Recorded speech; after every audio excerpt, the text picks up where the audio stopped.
An American arrested in the Philippines ended up dead less than 24 hours later, and now his family wants answers. Here's the story. Jesse Finney, a 42-year-old documentary filmmaker, traveled the world. Originally from Boston, he worked on shows for National Geographic and the History Channel. He also worked making inexpensive and sustainable housing for the poor. That's the project he was working on in the Philippines when, on December 4th, he was arrested on child trafficking charges. His family says those charges are just plain false. Less than 12 hours later, Filipino law enforcement say Jesse committed suicide in his prison cell, claiming he was found hanging by his own belt. Jesse's family doesn't buy that explanation and say they aren't getting the help they need from the U.S. government to find the truth. Jesse's sister, Molly Finney Basquette, joins us now. Ma'am, nice to see you. Our condolences in the death of your brother. What have you tried to get answered and what hasn't been answered so far? Well, the primary question is what really happened in that detention center after he was brought in for questioning that Monday night a few weeks ago. Everything hinges on that question. We know, because we know our brother and other facts that have come out after the event, that he would never have taken his own life. So we believe that he was murdered, and we want to know who is responsible and how it happened.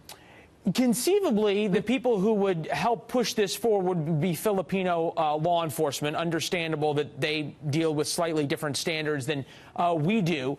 U.S. State Department would be the next place to turn. Have they been helpful, the embassy in Manila? They've been very kind, but, they're diplomats, and so they have to be diplomatic.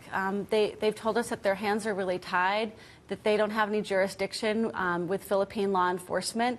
And so what it will really require to get justice for Jesse and find out what really happens is more public pressure to have an internal investigation and public media pressure that will allow the State Department to, if possible, interfere a little more and help us find out what really happened in there. And I know it has been a struggle, to say the very least, to bring your brother's body back home. I know you're going to have a independent autopsy done.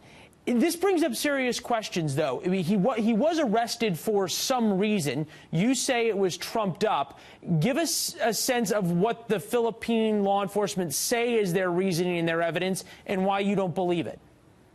Well, we have the final report, and even in the final report from the NBI, which is the Filipino equivalent of the FBI, there's no actual evidence that he was engaged in human trafficking, in child abuse, or anything like that.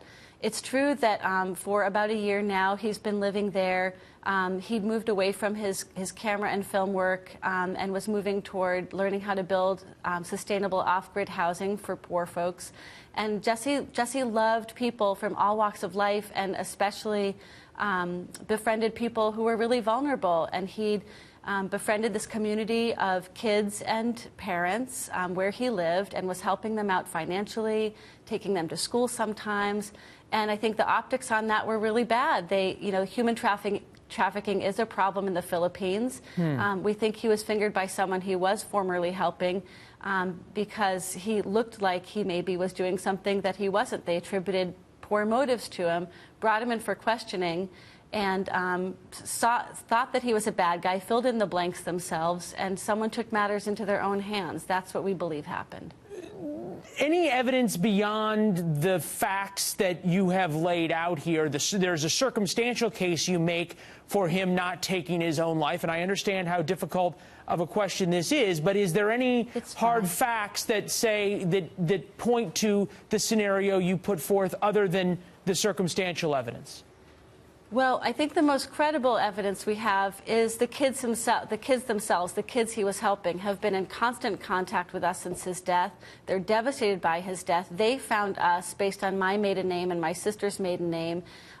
They gave us written and video testimony that Jesse was only helping them. He wanted them to stay in school. They were weeping in their video testimony. They wanted to clear his name.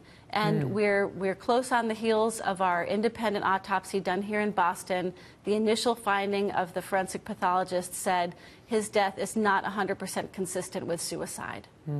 All right, last question for you. Has the State Department or anybody shown a willingness to put some pressure on the Philippine government to demand answers from their own people? The Philippine detention centers are not exactly bastions of justice, shall we say, or due process. No. Has there been any attempt by the State Department to put some pressure on the Philippine government to get answers? Not so far. There's been empathy, but as I said, I think they're really waiting for more external public pressure to allow them to justify putting in turn pressure on the NBI and the Filipino government. So that's what we're hoping for, and we're so grateful to be able to tell his story for you here today.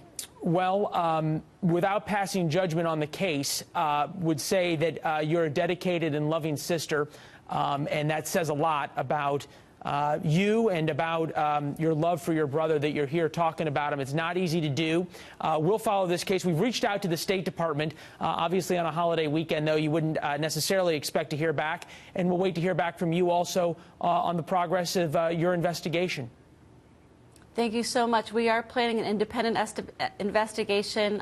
We have $30,000 in his GoFundMe, and we're committed to getting justice for Jesse, even if we're not getting help from outside sources. All right. We'll wait to hear back from you. Thank you, ma'am. Okay. Thank you so much. Heather.